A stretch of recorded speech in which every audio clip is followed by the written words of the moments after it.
Sejam bem-vindos a mais um Pedincast, que é o podcast da Pediatria Intensiva. Hoje nosso tema é neurointensivismo pediátrico e neonatal. Antes da gente dar seguimento, eu vou pedir para vocês se inscreverem no nosso canal, curtir o nosso vídeo e compartilhar para que isso chegue para mais pessoas. Bom, então hoje a gente tem a honra de convidar o professor Dr. Alexandre Casagrande Canheu, que é neurocirurgião pediátrico do HU-UEL, Instituto ProKids de Londrina.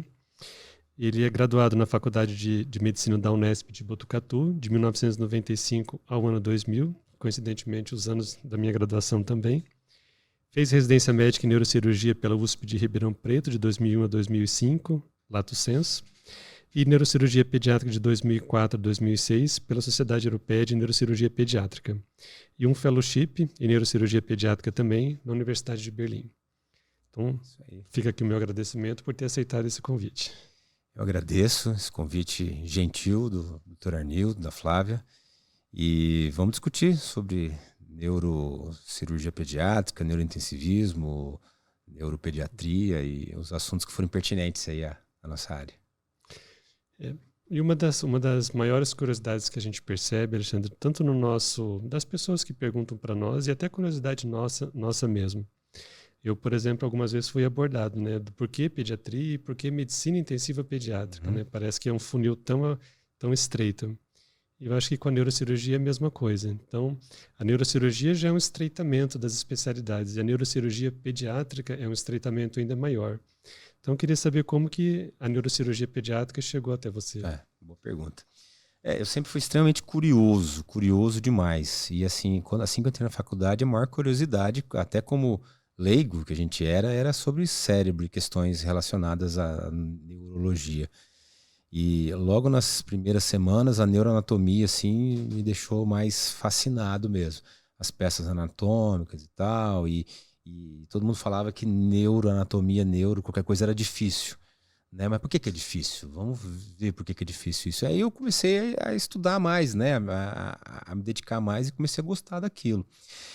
E eu acho que assim, a questão de ser clínico ou cirurgião é muito da personalidade, do perfil, né? Eu tenho um perfil prático. Eu, desde pequeno, eu toco piano, teclado, violão.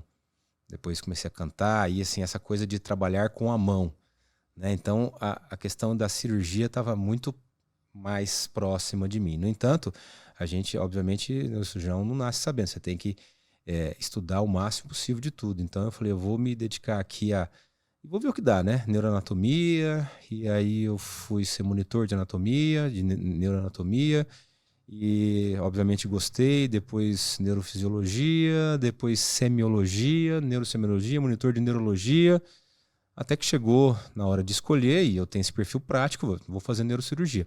Eu também, obviamente, eu vi a questão do mercado. Na minha época não era hoje é muito concorrida a neurocirurgia. Na época não era tão concorrida assim a neurocirurgia, não era muita gente que queria fazer, e eu sabia que os centros que não eram tão grandes ainda tinha necessidade de neurocirurgia, então eu pensei um pouco no mercado também.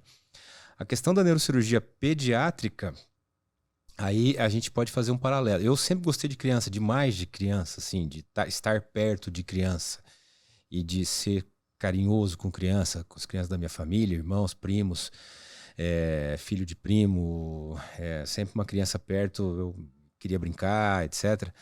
E durante a residência de neurocirurgia, além dessa facilidade, a neurocirurgia da USP de Ribeirão Preto tem vamos dizer assim, uma história significativa na neurocirurgia pediátrica, pelo Dr. Hélio Machado, que foi um dos primeiros, Hélio Rubens Machado, um dos primeiros neurocirurgiões pediátricos do Brasil.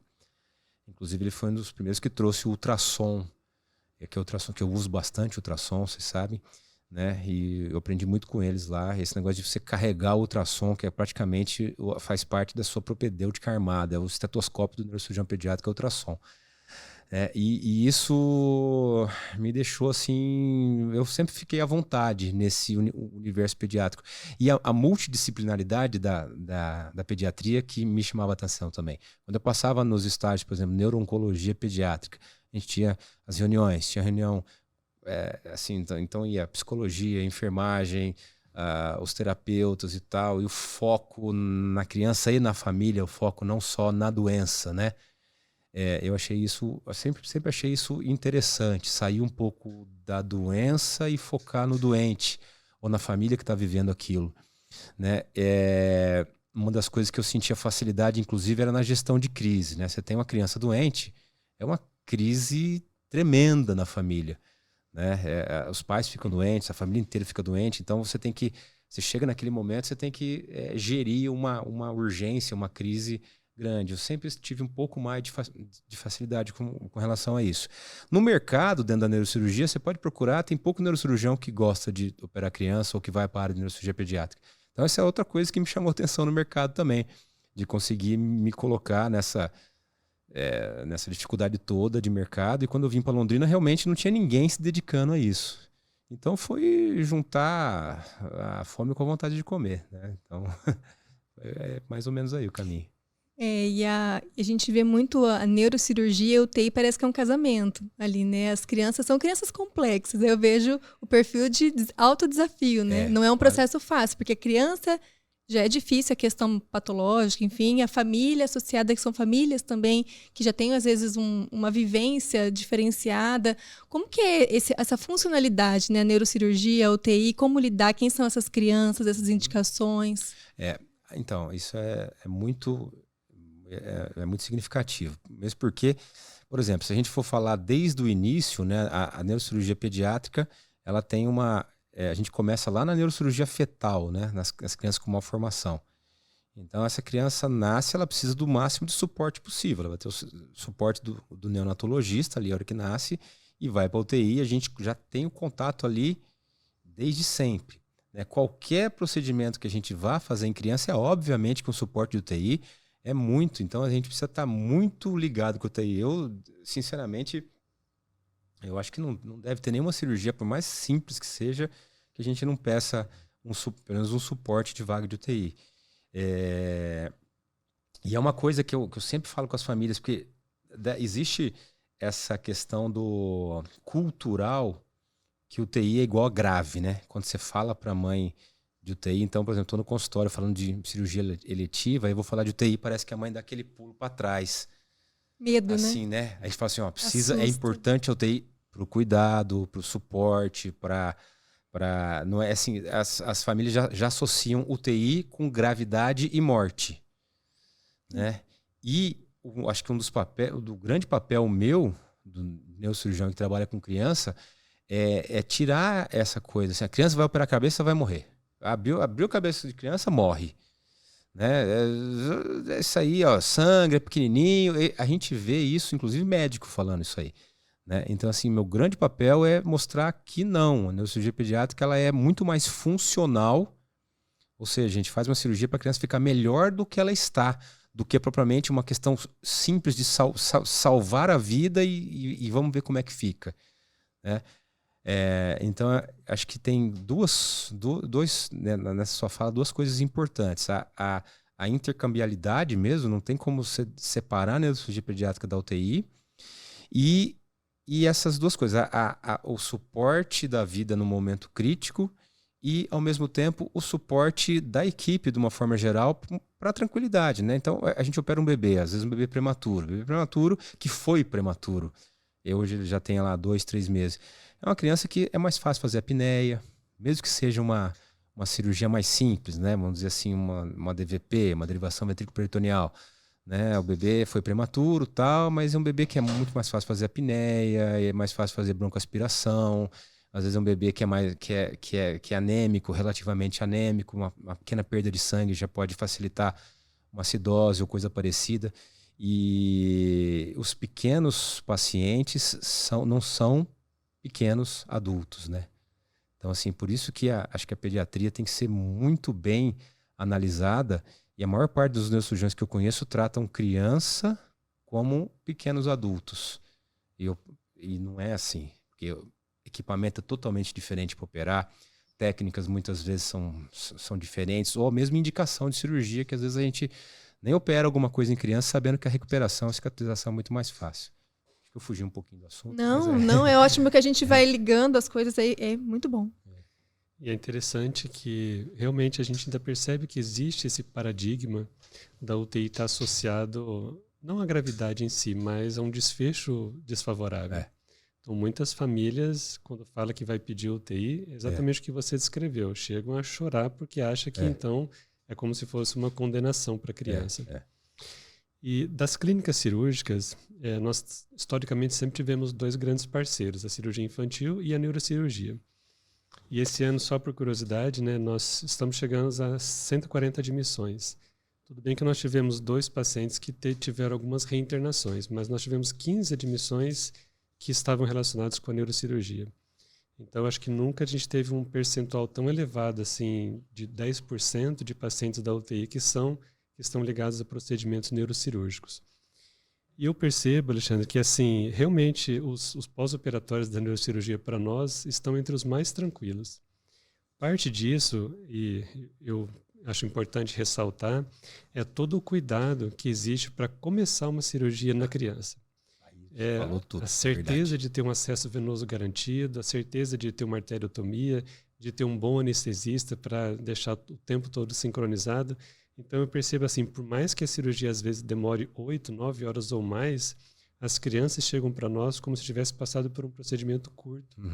Mas eu acho que esse é um destaque, né? Preparar bem o paciente para começar a operar. Sem dúvida. Assim, isso é uma coisa que não tem como... a equipe, de uma forma geral, eu tive um pouco de dificuldade no serviço público no começo, que existia a rotina de se operar com o anestesista do plantão. Né? Mas a gente sabe que, especialmente quando a gente está falando de neuroanestesia, é uma situação diferente. E a neuroanestesia pediátrica é uma outra situação totalmente diferente. Uma coisa é a gente fazer neuroanestesia pediátrica, por exemplo, para um tumor de fossa posterior. Outra coisa para hidrocefalia, para endoscopia. Outra coisa para um tumor supratentorial. Outra coisa diferente para uma questão raquidiana, um tumor, né? Então as reações são diferentes, os timings, os tempos, né, são muito diferentes, né? Por exemplo, a crânioestenose, por exemplo, a gente precisa ter o sangue disponível ali na hora, não importa se vai transfundir na hora ou se não vai, né? No mínimo 2 veias. A questão, por exemplo, do acesso central. Hoje eu estou um pouco menos exigente com acesso central, uma pelas complicações que muitas vezes a gente vê, e outra porque para que você quer o acesso central? Para passar volume? Não precisa. Né? Então a veia periférica calibrosa é muito melhor. Eu vejo uma necessidade significativa do acesso central quando a gente tem risco de embolia aérea, embolia gasosa, quando a gente vai operar paciente sentado ou semi-sentado. E eu tive um exemplo muito... dramático disso, numa cirurgia, não foi no HU, a criança era um pouquinho maior, uma crânioestenose tardia, e já estava para começar a fechar o osso. O anestesista falou assim, ó, o CO2 aumentou, está aumentando, o O2 está caindo, vai parar? Parou. Na hora, me deu aquele estalo, eu falei, aspira o acesso central. E não deu outra. Mas o que veio de bolha... Não precisou massagear, a criança voltou na hora. Fez uma atropina. Que rapidez de raciocínio. Então, assim, a gente percebe as coisas. Então, a preparação, por exemplo, se não tivesse acesso central para esse caso, a gente tinha perdido essa criança. Sabe? Não estava aí mais, tinha perdido ela. Né? E, sem dúvida, quando eu vou para uma... Hoje, a gente já mudou.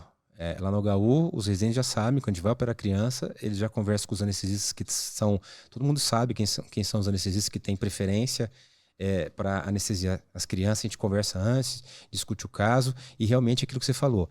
A gente, às vezes a anestesia demora 2 horas para pegar os acessos, 2 horas. Artéria, acesso central, posicionamento, a cirurgia demora 40 minutos.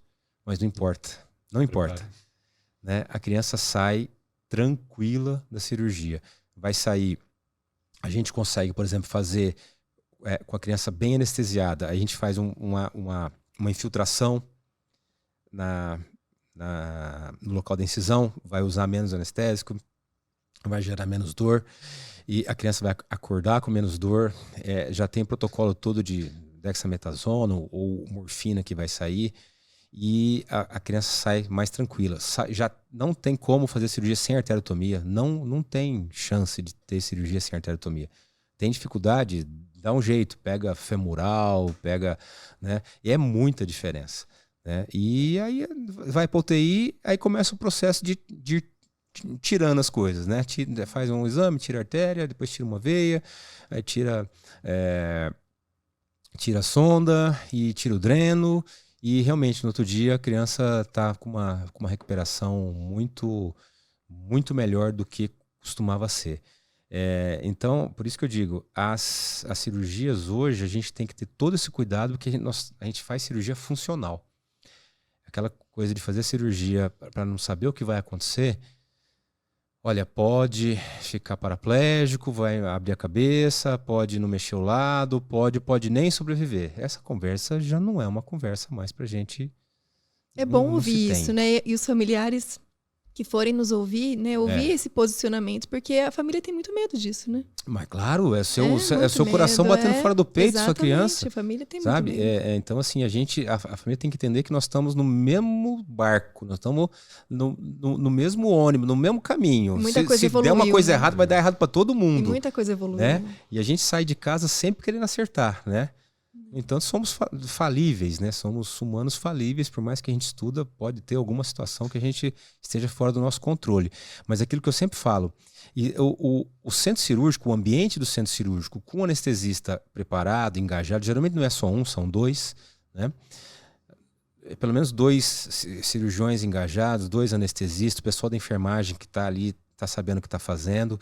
Então é todo um ambiente muito controlado. Por mais que a gente vá ter situações de, entre aspas, risco de sangramento, áreas eloquentes do cérebro que a gente pode estar trabalhando perto, mas geralmente isso é com microscópio, é com monitorização, é com a criança absolutamente monitorizada. É um ambiente totalmente controlado. E, curiosamente, uma das comparações que eu faço com os pais, sempre que a gente está falando de cirurgia, em termos de risco de cirurgia, por exemplo, vem uma família de Maringá para cá consultar comigo, fala assim, você sabia que essa sua viagem de Maringá para cá tem muito mais risco de morte do que a minha cirurgia? Como? Estatisticamente, quantas pessoas morrem por ano no trânsito no Brasil? Em média, 38 a 40 mil. Uma comparação. Quantos que morrem em cirurgia? Não sei, nem sei. Talvez cirurgias plásticas nas clínicas que não são as clínicas clandestinas por aí. Mas o centro cirúrgico, o hospital, não é lugar de morrer, é lugar de salvar. Né? Então, assim, quando a pessoa se toca disso, né? Aí, por exemplo, você anda na rua, vamos só viajar um pouquinho, anda na rua durante o dia e fica olhando quantas crianças você vai ver no colo do pai e da mãe dirigindo aqui, ó. Ou aqui do lado. Fora da cadeirinha. Esse pai e essa mãe não tá sabendo. Eu vejo na rua do meu prédio. Eu desço para caminhar, o papai com a minha filha. Sério, naquele momento passa 2 ou 3 crianças no colo do pai. Ah, mas é só até a esquina. Tá, na primeira brecada a criança, ó, tum. Até em moto, né? É verdade. É impressionante, né? E o risco tá na minha cirurgia, não tá, não. Minha cirurgia não vai acontecer essas coisas, não. E como a gente melhorou em termos de cuidados, eu falo enquanto enfermeira, assim, de cuidados no pós-operatório. Hoje a gente lida com muito mais tranquilidade mesmo, esses cuidados direto ali, a equipe compreende que é uma criança, principalmente seletivo, né? A recuperação é muito rápida. Salvo aqueles casos que é trauma, e a criança está muito grave, que são casos à parte, né? Que exigem um cuidado, mas como a equipe ela se mobiliza, a questão da manipulação, controle de dor, né? Ruídos, enfim, para tentar otimizar também a recuperação dessa criança, né? Um conjunto da obra, muito bom. É uma coisa que incomoda demais a criança, isso que você falou, né? Ruído, luz, som. Agora mesmo estava com uma criança que eu operei de manhã, uma criança estenose. Estava no salão aqui no hospital privado. E aí a criança chorando, irritada, chorando. Aí a neonatologista, por acaso era a Mariana que estava lá, minha mulher, falou assim, põe essa criança lá no isolamento do quarto, apaga a luz. Parou de chorar na hora. Tadinha. Né? Não é dor, faz morfina, isso aqui, vê se não tá, não é, a criança está irritada. Aquele salão movimentado, aquela coisa tal. Quando dá para fazer isso, né, a gente consegue e faz. Você citou, Alexandre, a questão do acidente de trânsito, né, do transporte, muitas vezes, inadequado das crianças nos mais variados tipos de transporte. Não sei se você se lembra, mas eu acho que o primeiro pós-operatório que eu peguei seu ali na UTI pediátrica foi de uma criança que foi vítima de um traumatismo craniano grave na passagem de ano de 2015 para 2016. E eu me lembro de ter chegado na UTI e tinha um curativo no crânio da criança escrito assim, sem osso, né?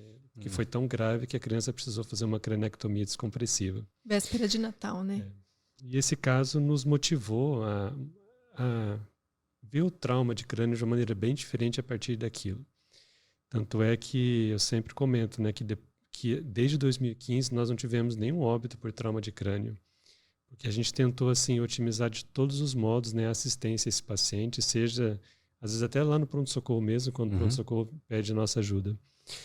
Então, assim, eu queria ver qual que é a sua experiência em relação ao trauma de crânio. Ele realmente é tão frequente assim?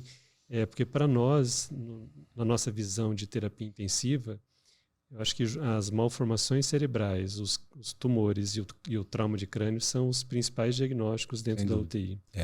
Não, sem dúvida. A gente estava falando agora há pouco de acidente de trânsito. A maior causa de óbito de crianças a partir de 4 a 12 anos é acidente de trânsito. E, curiosamente, a maior causa de óbito de criança até 4 anos são acidente doméstico, né? Então, vocês sabem disso, os afogamentos, as quedas, etc. Mas, sem dúvida, o acidente de trânsito ele traz uma morbimortalidade muito significativa. Obviamente, nos últimos anos, tem melhorado, especialmente pelo uso das cadeirinhas, bebê conforto. No entanto, como eu disse, a gente vê o pessoal não usando, ou usando errado, ou usando de maneira... Então, quem tem consciência, realmente a consciência, está protegendo seu filho. Está protegendo seu filho, sem dúvida. Agora, a gravidade do trauma, infelizmente, ele é muitas vezes mais grave em crianças menores.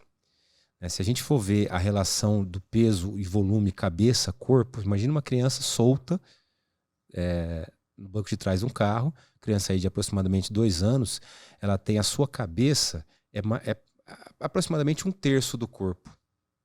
O adulto tem 1/6 do corpo, no homem vitruviano lá de Da Vinci, a gente vê isso aí, né? Mas a criança, até 2 anos por aí, mais ou menos 1/3 do corpo, ou seja, o peso ele tá mal distribuído. E a cabeça acaba tendo um volume que tem um peso para frente. Então, quando você breca, a primeira coisa que vai para frente é a cabeça. Então, é o trauma de crânio. O cérebro do bebê é menos mielinizado. Mielina é gordura. A gordura protege. Então, esse cérebro está menos protegido.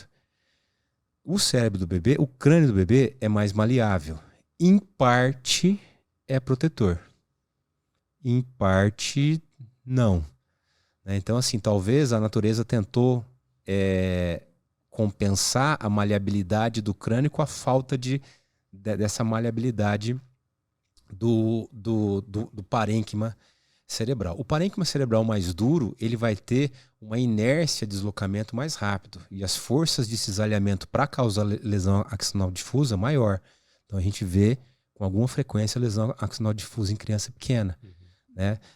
Lesão axonal difusa lá de corpo caloso, pequenas hemorragias, ou às vezes a gente não consegue ver a hemorragia e aquela criança que não acorda, que já chegou mal em Glasgow 6, geralmente, 4, 5, 6, descerebrando, decorticando, e aquela criança que demora para acordar. Isso falando do trauma acidental, né? Sem falar do trauma não acidental, que infelizmente é uma realidade para a gente.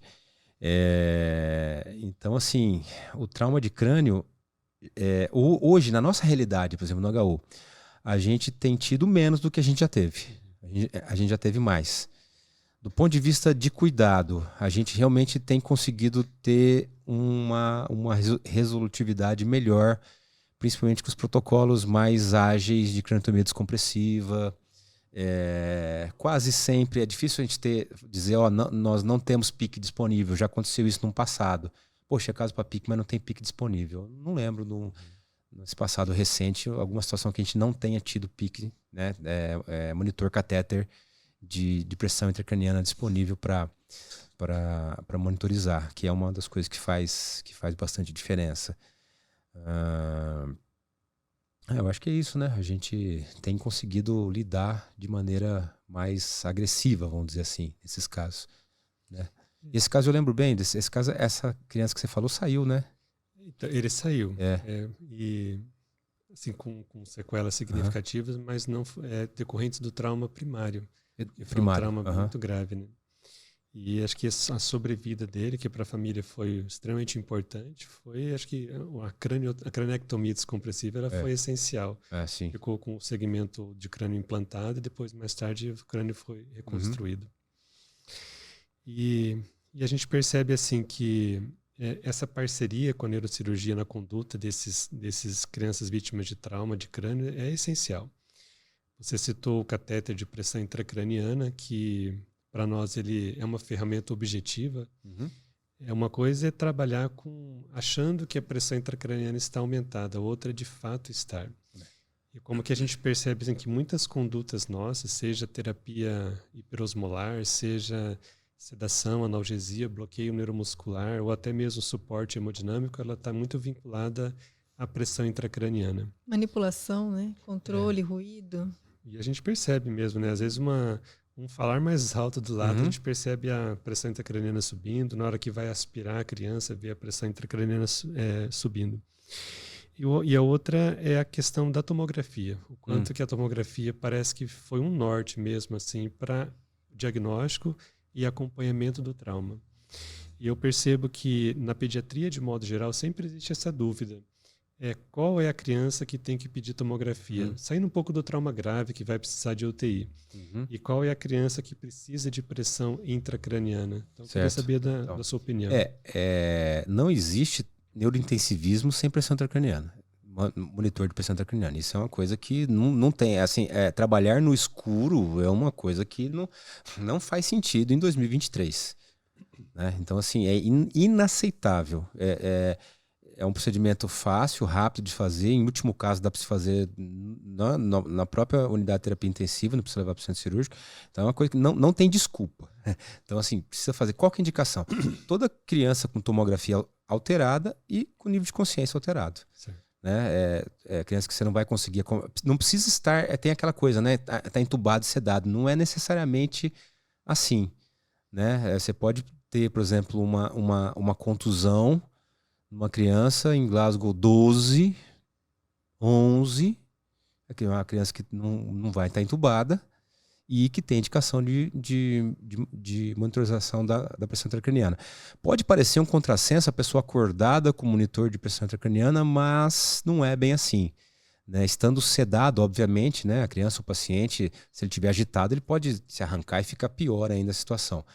Mas tomografia de crânio alterada com Glasgow abaixo de 14 já seria uma indicação.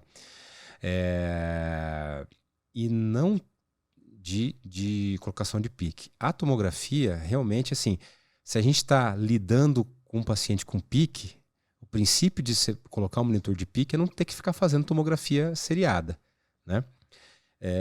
A gente sabe que se você está cuidando da pressão intracraniana, já fez as medidas iniciais e a pressão intracraniana não se controlou, obviamente a gente vai fazer um controle. Vamos falar, por exemplo, de um trauma de crânio. Trauma de crânio fechado, não tem hematoma para ser drenado, um edema cerebral. Né? Então a gente coloca a PIC lá, 15. Então você vai acompanhando a PIC, 10, 12, tá? Passou 24 horas. Eu, mesmo com a PIC adequada, eu acho que vale a pena repetir essa tomografia nas primeiras 24 horas. É uma coisa, isso não é que, na verdade, eu acho, isso tem vários trabalhos que dizem por quê. Você pode ter, por exemplo, contusões iniciando, área de contusão iniciando, que a PIC não aumentou ainda. E uma contusão temporal, por exemplo, do polo temporal, se ela for mais medial, ela pode aumentar e comprimir o tronco cerebral sem aumentar muito a PIC. Aumenta um pouquinho a PIC.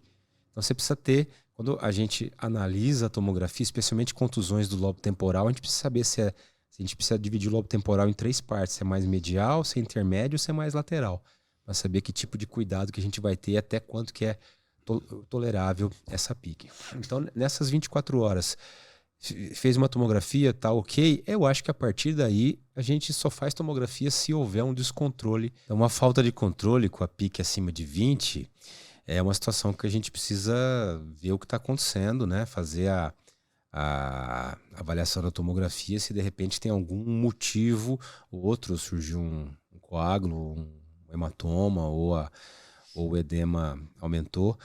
Mas, resumindo, né? Então, assim, monitor de pressão intracraniana, imprescindível. E não tem como a gente não ter aparelho de tomografia disponível também. Mas a gente consegue, na verdade, diminuir, obviamente, o número de radiação, né, que a gente vai fazer naquela criança, sabendo que a PIC está num controle adequado. E a PIC 48 horas controlada, né, geralmente abaixo de 10, a gente tem condição de evoluir desmame de sedação, de bloqueador neuromuscular, como vocês têm costume de fazer. Tem um tempo máximo para ficar com o catéter de PIC ou conforme a necessidade? Então, assim, a gente sabe que com o tempo vai passando, especialmente assim, o mais importante é a gente ter a PIC nas primeiras 72 horas. Acho que é imprescindível a gente ter a PIC nas primeiras 72 horas, porque a gente não sabe para onde vai, né? 5 dias. Existe aquele edema tardio no 5º dia. Muitas vezes pode acontecer. Edema rebote, principalmente se usou muito terapia osmolar no começo. Acontecia muito com o manitol, com os outros nem tanto, né? Depois do 5º dia, eu nunca deixei uma PIC mais que 7 dias. Porque a gente sabe que perde um pouco da sensibilidade. Obviamente que depende de que tipo de PIC nós estamos falando. Obviamente que o melhor monitor de pressão intracraniana é o intraventricular, quando possível. Por quê? Porque você vai tratar ao mesmo tempo. Você coloca uma DVE com medida de PIC, aumentou a PIC, a primeira coisa que você faz é adrenalíquor. Você não vai precisar fazer nenhum tipo de terapia infusional, osmolar, ventilatória que seja, para a gente controlar essa PIC. Mas geralmente trauma o ventrículo está fechado, né? Então é mais difícil fazer isso aí. Essa PIC ventricular, ela é muito mais difícil dela parar de funcionar, a não ser que, obviamente, que se obstrua. A PIC parenquimatosa, com o passar do tempo, ele também, ali na ponta do catéter, já faz uma forma de coágulo, ali, uma fibrose, que ele na verdade, é uma ponta elétrica, eletromagnética, que pega a pulsação. Ele perde isso aí. E a PIC subdural, eu já não uso há muito tempo. Acho que a maior parte dos colegas não tem usado, porque é uma que mais mal funciona, é subdural ou epidural. Quando a gente vê as atualizações, né, sobre o trauma de crânio, é muito citado mesmo essa tomografia que é feita com 24 horas de evolução. Eles chamam da tomografia que é o dia seguinte ao trauma. Sim, E realmente a gente percebe que as publicações com maior evidência, maior recomendação, elas citam muito mesmo esse controle tomográfico. E a gente percebeu também, Alexandre, uma mudança de paradigma em relação ao acompanhamento dessas crianças. Por muitos anos, né, a gente ficou meio que refém da chamada pressão de perfusão cerebral, que é uma conta aritmética simples. Certo. Mas antes, qual que era a tendência do intensivista? Correr atrás da pressão arterial média. Então a PIC estava alta, então a gente forçava uma pressão arterial média a ficar mais alta ainda, achando que a gente estava garantindo a pressão de perfusão cerebral. E passou-se a ver que isso não tem repercussão positiva. Não tem. Então hoje o nosso esforço é correr atrás da PIC. Então a gente vai atrás dela, por isso que todo o esforço é para tentar reduzir a pressão intracraniana. Esses estudos foram muito nos adultos, principalmente, né? Tem o reflexo em criança, mas esse aumento da tentativa de aumento da PM levou a outras complicações, vasoespasmo, né? E complicações hemorrágicas, inclusive, né? Então, assim, óbvio, pressão de perfusão acima de 40, sucesso, né? Mas a PIC tem que estar baixa. É sempre a PIC baixa, né? Existem alguns questionamentos mais modernos sobre... Existem alguns catéteres de PIC com monitoramento da pressão parcial de O2 tecidual. Você já deve ter visto isso.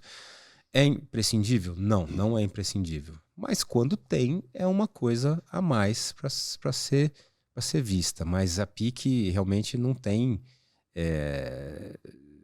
se for escolher uma coisa, pressão intracraniana, ela mesma.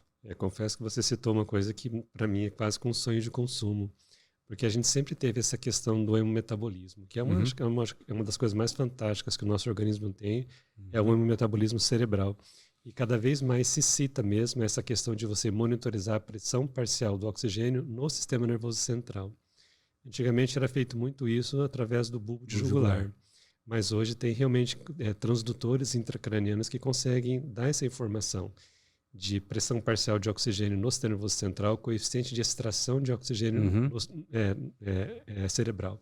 E essas informações, na verdade, assim, elas têm mais peso ainda do que a própria pressão de perfusão cerebral. Sim. Porque elas traduzem o metabolismo. A gente tem algumas dificuldades com relação a isso. Isso vinha sendo estudado muito, mas aí começaram a perceber que tinha alguns pitfalls nesse meio. Especialmente, a gente tem que diferenciar muito o trauma de crânio fechado, aquele edema global, daquele trauma de crânio com várias contusões, por exemplo, que muda completamente. Né? Então, essa questão do bulbo jugular, da extração de O2, que o Júlio Cruz estudou muito nos adultos, e a gente expandiu para tudo depois, idealmente num cérebro edemaciado de uma forma geral. Aquele cérebro com uma contusão aqui, uma contusão ali, uma contusão lá, a gente sabe que existe diferença do consumo de O2 em várias regiões cerebrais. E você não consegue ter uma quantificação global. O que se tem de mais moderno, teoricamente, hoje relacionado a isso, é drenar o máximo possível de contusões de formação. Às vezes até contusões que seriam pequenas, dependendo do local e do edema vasogênico em volta, tentar resolver de alguma forma, porque na verdade boa parte delas vai se resolver, mas a gente não sabe até lá o quanto de citocina neurotóxica que está fazendo, o quanto de contribuição para CIRS, para a resposta sistêmica inflamatória, que é outra coisa no trauma, né, que é estudado e você entende muito, muito melhor que eu, mas quando a gente fala de lesão cerebral, isso pode levar a um comprometimento maior sistêmico, inclusive. A craniotomia tem alguns passos terapêuticos para optar ou é algo que faz mais precoce? Como que é o critério? Então, na verdade, o ideal é seguir como se fosse uma escadinha mesmo, né? Então a gente sempre coloca nos trials como second tier therapy, quer dizer, aquela terapia de última instância, na verdade, craniotomia descompressiva, que a gente tem que pensar que é um procedimento grande, um procedimento que a gente vai fazer num cérebro que está com uma autorregulação comprometida, num paciente que muitas vezes ele está relativamente anêmico, porque ele está hipervolêmico, de uma forma geral, mas você não sabe em termos para melhorar o hemorreológico, mas muitas vezes ele está diluído e ele vai perder mais sangue ainda, então a chance de complicação, higroma, fístula, etc. Então, assim, realmente é uma terapia quando o controle hiperosmolar não foi ideal, ou de hemometabolismo no sentido de controlar PCO2, sedativo, bloqueio neuromuscular, mas é uma coisa que tem que ser diligente. Isso, quer dizer, você viu que não está evoluindo, é um passo que tem que ser tomado. Não é coisa para outro dia. É na hora, né? É assim, ela não é profilática. Tem alguns autores que chegaram a publicar alguma coisa ou tentar defender uma indicação profilática que isso não pegou. Profilático não pega. Mas, especialmente em criança, que a gente sabe? Assim, a gente vai tirar a calota da criança, especialmente conseguir colocar, nem sempre a gente consegue colocar no subcutâneo, se é uma criança politraumatizada, foi para esplenectomia ou foi para hepático, não tem nem, às vezes não tem espaço para você colocar aquele osso, não é todo lugar que tem banco de osso, aqui em Londrina mesmo, a gente não tem banco de osso, né? Algumas cidades já tem banco de osso, há alguns anos. Então essa criança pode perder esse osso. E pra você fazer uma plástica heteróloga numa criança é um negócio que a gente não faz também, é um negócio complicado, né? E a síndrome do trefinado, que é aquela complicação da criança ou do paciente sem osso, ela é gravíssima, ela pode ser gravíssima também. Então, assim, o fato de e não adianta fazer uma craniotomia descompressiva pequena, que é uma complicação que a gente vê quem não está acostumado, simplesmente fez uma craniotomia para drenar alguma coisa, e aí, eu acho melhor tirar o osso, deixa sem osso. Entendi. Mas não é, a craniotomia descompressiva existe um padrão de tamanho da craniotomia descompressiva, de limites, de abertura da dura mater. Não tem como você fazer uma craniotomia descompressiva e não abrir. Você precisa abrir e deixar aberta a dura mater. Ou fazer uma duroplastia, né? Então, assim, você obrigatoriamente, mas muito provavelmente você vai ter fístula licórica, né? Então, assim, as complicações são muito significativas. No entanto, quando há indicação, a gente salva a vida. Eu já tive crianças que a gente fez craniotomia descompressiva bilateral, a criança ficou um tempo na UTI completamente inerte, em estado vegetativo praticamente, e alguns meses depois saiu traqueostomia, reabilitação, fisioterapia. Um ano depois, a criança estava na escola, ninguém falava, ninguém dizia que ela tinha passado o que ela tinha passado. Uma criança que estava, entre aspas, morta, e hoje ela já faz um tempo, é um adulto aí que tá ativo. Né? Então a gente vê a recuperação de crianças, muitas vezes em Glasgow 4, em Glasgow 3, não havendo falência de tronco, a gente tem que fazer o máximo de tudo possível para criança e adulto jovem sem comorbidades. Não é para qualquer paciente, mas, né, uma vez falência de tronco, a chance de recuperar existe. E a gente não tem direito, a gente que tem a chance de salvar a criança, o paciente, a gente não tem direito da gente jogar a toalha. Não tem direito. Sim, com certeza. E hoje, muitos eventos que envolvem o sistema nervoso central, seja o trauma, tumores, parada cardiorrespiratória, se fala muito em garantir não só a sobrevida, mas a qualidade de vida. Então, acho que essas estratégias, elas vêm exatamente para essa finalidade, de garantir também qualidade de vida. A gente tem que ver a longo prazo, né? Porque geralmente quem fala, quanto vê a curto prazo, vai ficar sequelado, não sei o que, mas peraí, não é? Você não vai me ver falar em sequela, eu falo em déficit. Sim. Déficit é temporário, alguma situação, doutor, eu fico sequela. Essa palavra não faz parte do meu vocabulário. Sequela. É praticamente criança com sequela, perdeu parte do cérebro, recupera. Sabe? A criança nasce com metade do cérebro, faz neuroplasticidade. Então, assim, essa palavra não existe. Devia ser... É uma palavra capacitista. Não devia fazer parte do vocabulário. Em 2020, nós tivemos uma criança, inclusive, encaminhada de fora, mas acabou sendo operada aqui, que quando ele recebeu alta da UTI, ele estava acamado lá e praticamente dependente de toda a assistência hospitalar. Quase um ano depois, a mãe mandou um vídeo dele sentado comendo. Então, assim, realmente, o segmento posterior, que muitas vezes a gente não sabe, é bom. Né? A gente trabalha muito com aquela imagem do hospital, que não é a melhor imagem, mas a recuperação, a reabilitação deles é possível. E, recentemente, Alexandre, a gente teve a inauguração do nosso segundo tomógrafo. E existe aí, como parte do plano diretor, a inauguração da ressonância também dentro do hospital universitário. Importantíssimo. Então eu percebo assim, ele é um hospital que tem o tomógrafo, se tudo der certo vai ter ressonância também. Tem uma equipe de neurocirurgia que está 7 dias por semana, 24 horas por dia disponível para o hospital. Então o que falta para a gente ser chamado de Centro de Atendimento ao Trauma? Que é um título que a gente não tem ainda. E que eu acho que traria um status para o hospital e talvez até um retorno também do Sistema Único de Saúde. Do ponto de vista técnico, a gente consegue fazer qualquer procedimento neurocirúrgico de urgência, emergência e eletivo também. Né? Até endovascular, assim, nosso serviço consegue resolver. A gente vem tendo alguns problemas isolados, técnicos, com alguns materiais e tal. Tenho certeza que já existe um caminho para se resolver isso. Assim, a gente precisa ter material disponível mesmo para operar, né? Essa aqui que é principalmente os problemas que a gente tem tido com relação aos craniótomos, né? Que são os instrumentos que a gente usa para abrir o crânio, que é óbvio que o uso é muito intensivo, né? Infelizmente a gente também sabe que tem outras clínicas que muitas vezes usam, e aí é muita gente usando para pouco material. Mas, assim, várias medidas institucionais já foram feitas para tentar se resolver isso aí. Espero que se resolva o mais breve possível. E essa questão do centro de atendimento ao trauma seria alguma coisa mais, mais política? Como que é, na verdade? É um status que, teoricamente, assim, traria para o hospital o conceito de um hospital quaternário para o trauma.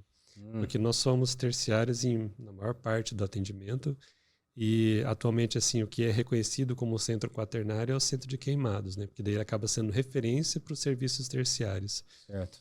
Então, existe todo um acompanhamento, existe todo um atendimento diferenciado e que o Ministério da Saúde ele dá esse título para o hospital, né, de um centro de atendimento ao trauma, que é uma nomenclatura que vem americana, mas que hoje ela é adotada também pelo Ministério da Saúde. Aí, assim, tem tudo, tá pronto. Tá pronto. Tá pronto, é só acertar essas questões técnicas. E eu acho que um outro assunto importante que a gente percebe assim que talvez até sirva de uma mensagem importante até para os pediatras que eventualmente acompanham, que estão ouvindo, sobre a questão do tumor intracraniano. Isso, na pediatria, é um paradigma bem importante, porque é o pediatra que vai fazer o diagnóstico precoce ou que vai fazer a suspeita precoce do tumor intracraniano, porque ele que vai receber a criança que eventualmente a família tem uma queixa de cefaleia, ou que a criança começou a ter alteração da marcha, ou que a família percebe que o olhar está diferente, que está com desvio do olhar. E a gente sabe o quanto que é importante o diagnóstico precoce. Então, um dos estigmas em pediatria é o feeling que o pediatra precisa ter, seja num pronto atendimento, num consultório, de suspeitar de um tumor intracraniano. Isso é uma ótima pergunta. Mas a gente precisa entender e dividir em dois grupos de crianças. As crianças pequenas, abaixo de 3 anos, de 2, 3 anos, e as crianças escolares. Vamos falar primeiro das escolares. As crianças escolares são aquelas crianças que já estão alfabetizadas e tal. De repente, a criança começa com uma dor de cabeça. É uma dor de cabeça no final do dia, ok. A criança estudou e foi. E de repente essa dor começa a persistir, passa a ser uma dor que acorda a criança à noite. Já é diferente. Ou uma dor que ela é pior, muito pior de manhã cedo. Quando a gente tá dormindo, a gente hipoventila. Naturalmente sobe o CO2. Se existe alguma lesão, vamos dizer assim, que está roubando fluxo ou que está desviando fluxo, quando aumenta o CO2, ela vai, teoricamente, inchar. E vai doer mais a cabeça. Então é diferente uma dor que acorda a criança à noite, falando em termos de dor de cabeça. Se fala muito em dor de cabeça com vômito em jato e tal, mas isso é uma coisa meio... sabe? Folclore. Tipo... Parece uma lenda urbana, sabe? De repente a criança tem um vômito assim, do exorcista, assim, né? Corre que é alguma coisa na cama. Não é bem assim. Não é? Então, assim, vômito. Né? Vômito em jato, acho que podia ser tirado esse negócio de em jato. Não esquece essas coisas de. Todo mundo fala, vômito em jato, mas foi em jato, caiu aqui, não, acho que não importa. Quantos metros? Não importa o metro do vômito, não importa. Você fala aí vômitos que se repetem, né? Geralmente, quando o vômito, você tem muito vômito, você hiperventila e melhora a dor de cabeça também. Isso tem a ver com enxaqueca também.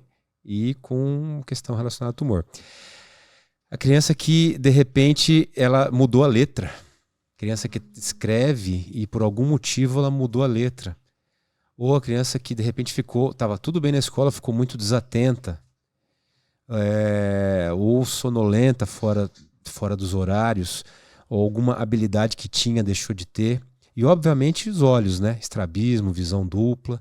E o escolar é mais fácil. O escolar ele vai contar, ele vai falar, vai dar mais detalhes.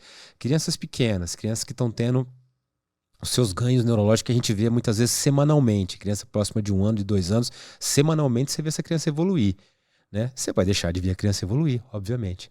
A criança que está andando, que começou a andar já 2, 3 meses, está andando bem, começa a claudicar, andar de maneira diferente, precisar pedir colo, mais colo, não quer ir pro chão. Às vezes está com alguma paresia e o pai e a mãe não percebe. começa a ter alguma forma diferente de andar, jogando a perna de um lado, jogando a perna do outro. A criança fica muito irritada, geralmente criança pequena que está muito irritada fora do padrão, é cefaleia. A criança não vai dizer, mas ela fica irritada. Obviamente, mudança no padrão da musculatura ocular extrínseca, estrabismo, alguma forma de estrabismo, que é uma coisa bastante comum também. Isso, acho que vale a pena a gente fazer um parênteses, e lembrando que toda criança precisa de avaliação oftalmológica antes dos 6 meses e outra antes de 1 ano de idade. Por mais que tenham pequenas, mesmo as ambliopias, os estrabismos leves, pode gerar às vezes não é coisa muito grave, mas pode atrapalhar o desenvolvimento da criança depois, né? E existe criança que já nasce com estrabismo e, na verdade, a criança tem um glioma de via óptica. Algum tumor na via óptica, isso não é nada, já nasceu assim, e vai. Aí você descobre com 3, 4 anos de idade que a criança não enxerga de um olho e já tem um tumor do tamanho de uma bola de tênis perto da hipófise. Então, assim, isso não. É que eu acabo sendo referência para isso. Eu acabo vendo muita criança assim, né? Mas no último ano eu vi algumas crianças com situações parecidas com isso, né? Então, o estrabismo vale a pena ser investigado, ele não é tão normal assim, né? E a melhor investigação, diga-se de passagem, é a ressonância. Tá? Então eu já vi colega encaminhar, mas a tomografia é normal, poxa vida, mas às vezes faz uma tomografia sem contraste, uma lesão no tronco cerebral, onde você tem ali o ápice do osso petroso dos 2 lados, que tem artefato, e de repente você não vê absolutamente nada e tinha alguma coisa ali, sabe? Então, assim, essa investigação tem que ser feita com ressonância. Eu acho que essas ponderações elas são bastante importantes, porque a neoplasia intracraniana na infância ela tem um impacto. Sabe-se que o tumor sólido mais comum na infância é o tumor intracraniano. E o quanto que é importante realmente essa suspeita, né? Essa suspeita diagnóstica. A gente não fala muito em fazer testes preventivos, mas realmente esse reconhecimento precoce. E até essa lembrança mesmo, né? Não só o teste do olhinho ao nascer, sim, mas o acompanhamento também, né? Com o teste ocular. E por mais grave que seja o tumor, a gente sabe, por exemplo, que os tumores em crianças, tumores de fossa posterior, né, de cerebelo, em criança abaixo de 3 anos de idade, são os tumores mais graves. A grande maior parte deles abaixo de 3 anos de idade são tumores malignos, mas mesmo os malignos, eles costumam ter aí uma sobrevida em 5 anos livre de recidiva, de intercorrência, em torno de 60%. Então, assim, a gente tem que considerar isso. Quanto mais cedo fizer esse diagnóstico, maior a chance de, com todo tratamento, a gente chegar perto da cura.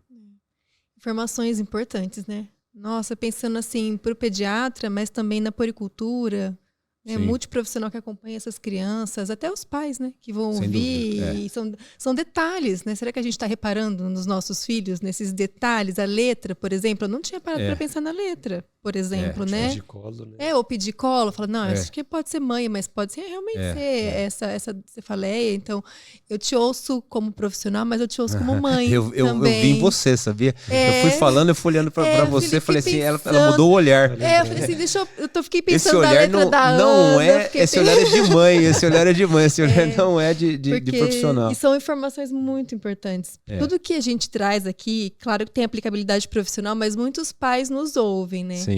E eu já enxerguei muitos pais avaliando, eu fiquei avaliando meus 3 filhos em poucos segundos aqui na nossa conversa. Muito bom, adorei. Que bom. E acho que a gente também tem uma realidade que ela é um viés do que realmente acontece, porque a gente chega para nós sempre os casos mais graves. Sim. Então, quando se fala em tumores, já são aqueles tumores mais avançados, maiores, e não sei se fora do hospital universitário você tem uma experiência diferente, Alexandre, mas eu percebo assim muitos tumores de fossa posterior, né? E que quando é feito o diagnóstico existe uma contiguidade importante com o tronco cerebral. Uhum. Então, assim, a gente, claro que você disse até 60% de sobrevida sem recidivas, né? Mas a gente vê o paciente muito crítico que a recidiva é algo frequente. Uhum. Então, tem crianças que a gente já viu que praticamente uma vez por ano tinha que operar. Uhum. Né? Que Até uma vez conversando com você disse mesmo que esses tumores que não conseguem ser ressecados completamente é cirurgias de repetição. A gente teve alguns casos recentes. E uma pergunta que para nós sempre surge, né? Inclusive numa reunião que a gente teve recentemente, né? A questão dos cuidados paliativos sempre surge. E eu percebo assim que uma das especialidades que eventualmente trabalha com a questão dos cuidados paliativos é a neurocirurgia. Então, uma opinião pessoal sua, uma criança que tem um tumor assim que a gente não usa muito o termo inoperável, mas aquele tumor que fica recidivando por crescimento. Qual é o limite entre operar e paliativar essa criança? Pergunta difícil, hein? Isso depende muito da origem, obviamente, da natureza do tumor. Eu acho que o mais importante nessa situação toda é sempre a família, né? Sempre o foco na família. Aquilo que eu falo, a gente tem uma criança doente, a gente tem uma família inteira doente. Dos meus casos fora do HU, principalmente, esse foco é total. Realmente, os casos fora do HU são diferentes, né? Às vezes no HU já chega o caso realmente muito avançado, famílias de alta vulnerabilidade social, que não tem nem condição de olhar para o filho. Quando o filho tem uma convulsão, às vezes nem o pai e a mãe levou, vai alguém que leva no posto e chega para a gente já numa situação complicada, e a gente vai tocando e vai... É bem diferente o serviço privado. Fazer essa indicação paliativa em criança, para mim, é muito difícil. É muito, muito, muito. Não tem como não pensar nas minhas filhas, nas crianças da minha família. É assim, eu vou até o fim, até a família... Essa é sempre a conversa. Sabe? O que a gente precisa ter é o conforto da criança, o conforto da família. Né? Por exemplo, um tumor avançado, às vezes acontece isso, né? Um tumor avançado, você já operou 1, 2, 3 vezes, ele avança ainda mais, causa hidrocefalia. A hidrocefalia, muitas vezes, a gente consegue resolver rapidamente. Se a criança usa a válvula, você revisa a válvula, ou já tem válvula, você consegue fazer uma endoscopia para ganhar mais um tempo. E a gente sabe que quando você resolve a hidrocefalia, melhora a dor de cabeça, melhora os déficits, a criança come, a criança interage. Então, se for para o seu ente querido ali ficar mais 1 mês, 2, 3, 6, que seja, a gente vai fazer o máximo possível de tudo. E essa é uma coisa complicada, porque realmente a equipe toda tem que falar a mesma estrofe, né? O pediatra, o intensivista, a enfermagem, a reabilitação. Então, assim, a equipe, né, de terapia paliativa, ela tem que ser a equipe. Obviamente que hoje tem sido, nos hospitais tem tido equipes, né? Equipes preparadas, assim, mas eu vejo que não tem como você não envolver a equipe principal, né? De cirurgião que está acompanhando, ou o pediatra, ou a enfermagem. Eu tenho esse assunto, uma dificuldade grande de lidar com isso aí, pessoalmente. Mas eu iria assim no conforto da família, no conforto do paciente, da criança, de acordo com a gente sabe que chega uma hora que a gente fica totalmente limitado. A gente teve um caso recente de uma criança, uma menina que foi operada várias e várias e várias vezes, né? E chegou num momento ali que a gente via que a família estava extremamente sobrecarregada, a criança extremamente sobrecarregada, a criança tinha pouco contato já, e a gente ajudou a família a passar por esse momento. Mas esse ponto realmente, acho que do meu ponto de vista pessoal, é o mais crítico, assim, para conseguir encarar. Mas eu acho que não é só para você, não. É um assunto difícil mesmo. Porque, assim, os cuidados paliativos, eles nasceram dentro da oncologia. Mas a pediatria ainda está aprendendo muito. Tem melhorado, realmente, como você citou, né? Hoje, boa parte dos serviços tem as equipes, né, que estão envolvidas com a paliação ou mesmo com a conversa familiar. Mas isso acho que você citou 2 coisas que são bem importantes. Uma delas é essa comunicação entre os profissionais. Então é importante mesmo o entrosamento da equipe cirúrgica, com a equipe da oncologia clínica, com a equipe da UTI, seja de UTI pediátrica, adultos ou mesmo de recém-nascidos. E é muito gratificante ouvir a sua preocupação com a família, porque realmente assim, a gente não trata o doente, a gente trata a família. E talvez os casos de neoplasia são os mais dramáticos para a família. A gente percebe o quanto que para eles é sofrido. Elas reagem das que mais a criança vai maneiras. mudando, né? A criança teoricamente rígida tal, e ela vai mudando, ela vai perdendo, né? E pegando o gancho da paliação, às vezes as malformações graves, né? Então muita gente se confunde. Então às vezes eu, por exemplo, indico de colocar uma válvula numa criança. Ué, mas não é paliativo? Não, é paliativo. A gente põe a válvula, num caso de uma hidranencefalia, por exemplo, né? Num caso de uma hidrocefalia máxima ou alguma malformação muito grave, que é para criança ir para casa. A válvula é um procedimento que não vai sangrar, que é tranquilo. Quando a criança tem um peso bom, um peso favorável, o grande problema é pôr a válvula uma criança sem peso, sem nutrição, sem pele, que não vai cicatrizar, vai fazer uma erosão naquilo, vai ficar muito pior, né? É uma criança que a família leva para casa e consegue ter o cuidado em casa. Então, assim, é importante quem está nos escutando, assistindo, que paliar não significa não operar, não fazer nada. É fazer o que é confortável e não é que necessariamente aquilo vai ser uma cura, né? Então, por exemplo, a criança, é outra situação complicadíssima no meu dia a dia, né, de neurocirurgia pediátrica. Criança com hidranencefalia, que é aquele cérebro que se formou e por algum motivo intraútero teve alguma isquemia no território carotídeo dos dois lados e a criança não tem cérebro. Ela vai ter tronco cerebral e é uma criança totalmente formadinha, rostinho, bochechinha, olhinho, narizinho, tal. Ela mama, ela chora. Então a criança que ali até 1, 2 meses de idade é a criança que parece que não tem nada. Então, até os pais, as famílias falam, mas nossa, ele chora, ele mama, tal, ele sorri, mas assim, infelizmente não vai evoluir mais, não tem como evoluir mais do que aquilo, porque o cérebro não se formou, ou se formou por algum motivo, ele lesou. E aquela criança, obviamente, aquela cabeça vai crescer, vai ficar de maneira que não consegue nem cuidar. Uma válvula é ótimo, resolve, a cabeça não cresce mais e, obviamente, o prognóstico vai depender do cuidado, de infecções recorrentes ou não. Mas, infelizmente, é uma realidade frequente para a gente. Quando você fala de malformações, isso é um motivo pessoal para mim que eu acho que, além de querer ver o hospital um dia ser um centro de referência para trauma, quero que ele seja um centro de referência para mal-formados.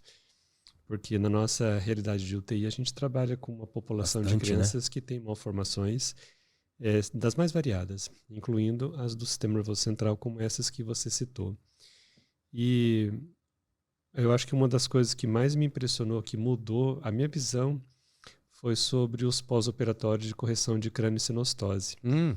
Que eu vejo assim, quanto a criança, primeiro, ela fica bem no pós-operatório, e a gente segue hoje esses pacientes, e o quanto que o resultado, a curto e médio prazo, eles são tão favoráveis.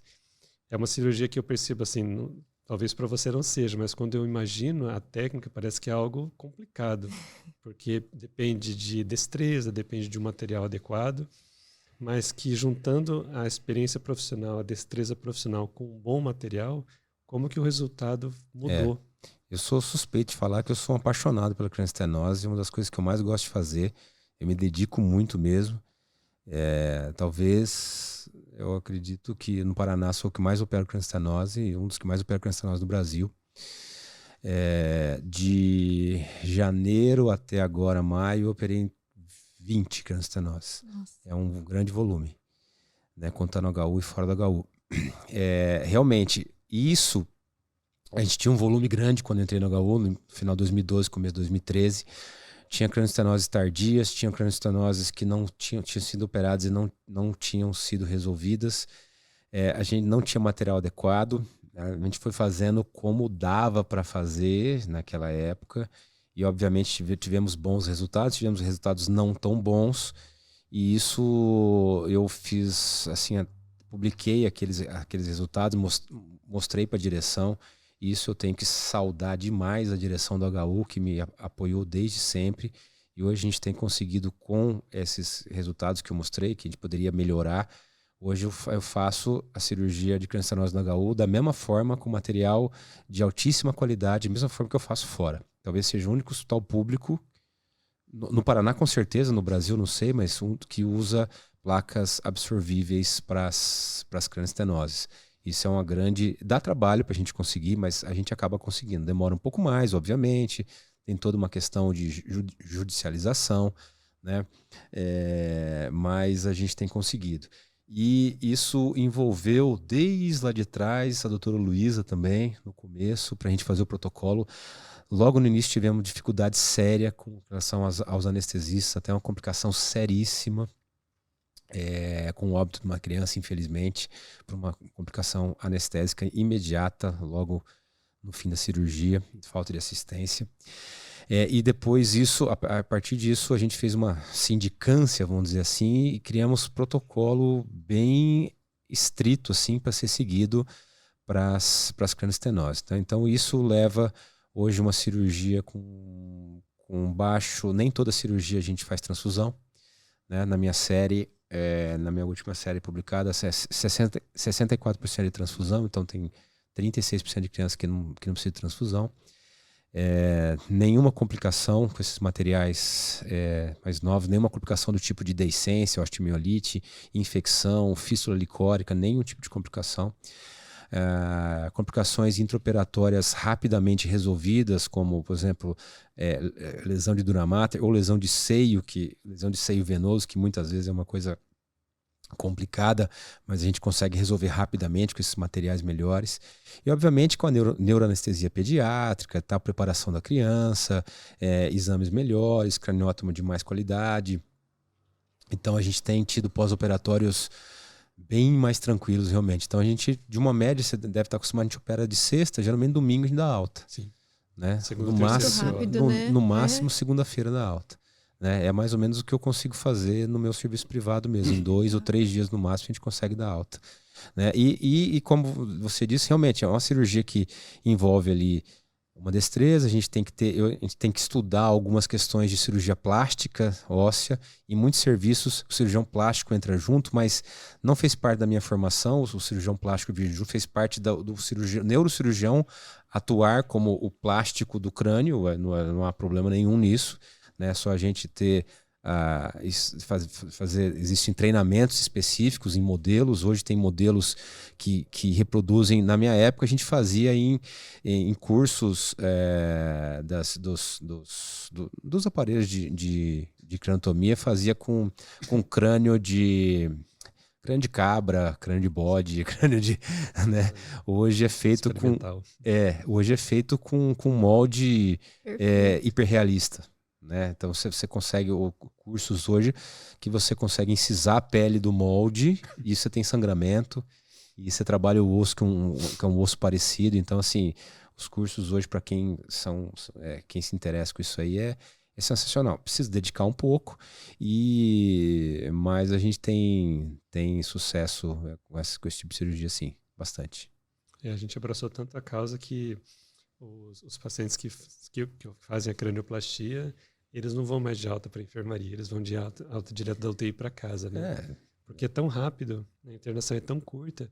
Fala assim, não, então ele fica aqui, quando tiver alta da neurocirurgia, a gente dá alta da nossa parte e vai para casa daí. Porque assim, daquela primeiro assunto que nós falamos, a preparação anestésica, né? As veias, a artéria e tal, precisou transfundir, começa a transfundir ali no centro cirúrgico já, a criança não vai acordar depletada, já acorda melhor, o edema é menor, posicionamento, questão de analgesia otimizada. No primeiro dia pós-operatório que a criança fica mais debilitada. No segundo ela tá inchadinha lá, mas tá brincando, você não tá nem enxergando direito, né? Mas tá comendo aqui, tá brincando, tá vendo um videozinho lá. No terceiro dia a criança tá andando, a criança que anda, né? Ou tá mamando no colo da mãe. A criança tá mamando no colo da mãe, tomando de pirona, você vai fazer com o quê no hospital? O hospital é pra gente doente, não é pra gente que tá... Você recupera em casa, né? Então é uma grande satisfação. Teve até uma criança que no primeiro pro segundo PO estava mamando, e uma pessoa que não estava acostumada a ver esse tipo de cirurgia estava preocupada se ao pegar no colo, se a cabeça não ia desmontar toda ali. Não, essa preocupação é... Mas você sabe que eu fiquei fascinado com essa cirurgia quando eu era R1, né? Que eu via lá o meu preceptor, meu chefe, desmontar a cabeça inteira da criança, montar de novo. Aí no outro dia eu falei, não é possível que vai ficar tudo bem com isso aí. Né? É aquela coisa de leigo mesmo, né? Mas eu já era médico, então eu já estava começando a fazer... Aí eu ia, estudava, mas é assim, duro que é assim mesmo. Ia no outro dia, e eu ia, mesmo que não fosse eu que ia passar, eu vou lá ver como é que tá essa criança. Ia lá, conversava com a mãe e tal, isso aqui. Falei, não é que tá... Eu quero fazer esse negócio. eu vou fazer esse negócio aí. Né? E aí tô fazendo. Praticamente um quebra-cabeça mesmo. Literalmente. Teve um residente uma vez que ele falou pra mim, eu desmontei todo assim, coloquei, residente do HU, coloquei igual que fosse peça de quebra-cabeça do lado, aí a cabeça da criança sem os ossos, aí eu fazia marquinhas pra saber qual que é. Ele virou assim e falou, quero ver o doutor montar isso de novo, duvido que monta. Você não vai ver mesmo, você pode sair da sala. Colocar uma energia tão negativa assim. Duvido que vai montar isso aí de novo. Monta e fica com o resultado muito bom. Muito bom. E uma outra situação, Alexandre, que a gente tem assim, até visto com certa frequência, né? Recentemente, nós estávamos preparando sobre a questão de profilaxia pós-operatória e até a gente tem um conceito já meio, que é quase um paradigma mesmo, que é que toda cirurgia que tem um implante no sistema nervoso central, ela tem que sair com profilaxia. É a nossa realidade, a gente tem seguido isso, inclusive com orientação da própria CCIH, mas eu vi artigos mais recentes que falam até de você dispensar o uso do antibiótico profilático numa cirurgia que teoricamente era considerada limpa. Por outro lado, a gente percebe na nossa realidade, e já conversando com você antes, é diferente em outros serviços, a questão da elevada incidência de infecção associada a esses dispositivos, né? As meningites associadas ao dispositivo. Existe alguma maneira que a gente, como clínico ali, que vai seguir esse paciente, que vai tratar esse paciente, de tentar reduzir um pouco essas infecções? Então, isso que você falou tem todo sentido. Nos trials, especialmente internacionais, né, principalmente com relação à válvula, existe um protocolo de cirurgia de válvula, que é o protocolo de Marseille, não sei se você já leu ou já ouviu falar a respeito, que é a melhor... ideia possível de se implantar uma válvula numa criança. A cirurgia no primeiro horário da manhã, toda a questão de lavar a criança com cloroxidine antes, etc. Tal, com a equipe, porque tem uma coisa, DVP é cirurgia tranquila, cirurgia do R2, mas não é mesmo. É a cirurgia do mais experiente cirurgião da equipe. A cirurgia não pode ter um detalhe diferente. A cirurgia tem que ser rápida. Então, mais do que quantas doses de antibiótico, a cirurgia tem que ser rápida. A cirurgia tem que ser... a mão tem que ser muito bem lavada, de preferência usar 2 luvas ou trocar a luva durante o procedimento, colocar uma outra luva na hora de manipular. Isso muito mais do que o antibiótico. Né? Então, assim, tem até implantes com antibiótico. Isso, por enquanto, não mudou nada. Parece que está mudando. Alguns trials já tem com substâncias bacteriostáticas, como agente de prata, por exemplo, que não são antibióticos, mas são agentes que impedem o desenvolvimento de biofilme ali de bactéria. Na maior parte desses protocolos é feito uma dose intraoperatória só de antibiótico, não precisa do antibiótico depois. Na nossa realidade, a gente faz 24 horas. Quando essa cirurgia demora menos que 4 horas, e quase sempre, obviamente, ela tem que durar menos de 4 horas. Uma DVP ideal tem que demorar no máximo 1 hora. Né? Geralmente, quando eu faço, eu e mais um, a gente faz em meia hora, 40 minutos no máximo. O ponto principal é o momento do implante, sem dúvida. O mínimo de manipulação possível. Existe até uma forma de contar o movimento que o cirurgião faz, para fazer menos movimentos possíveis, para quanto menos, né, menor o corte, menor sangramento, menor tempo de exposição ao ar, o ambiente, se na sala está ligado ar-condicionado ou não, que obviamente que esse ar-condicionado, a maior parte das nossas salas, esse ar-condicionado que fica jogando poeira para cima, não é com filtro laminar, né? Como deve ser. Criança muito pequena, eu nem ligo o ar na sala para não ter esse tipo de... Obviamente crianças muito pequenas, né? Crianças que foram prematuras, crianças com baixo peso são mais suscetíveis. Respondendo a sua pergunta, o que o clínico pode fazer, sinceramente, meu amigo, é torcer. Porque o momento do implante que é o momento crucial, golden né? point. Momento do implante. Você pode pegar na nossa mão e rezar junto só, porque eu não vejo outra coisa a não ser ter...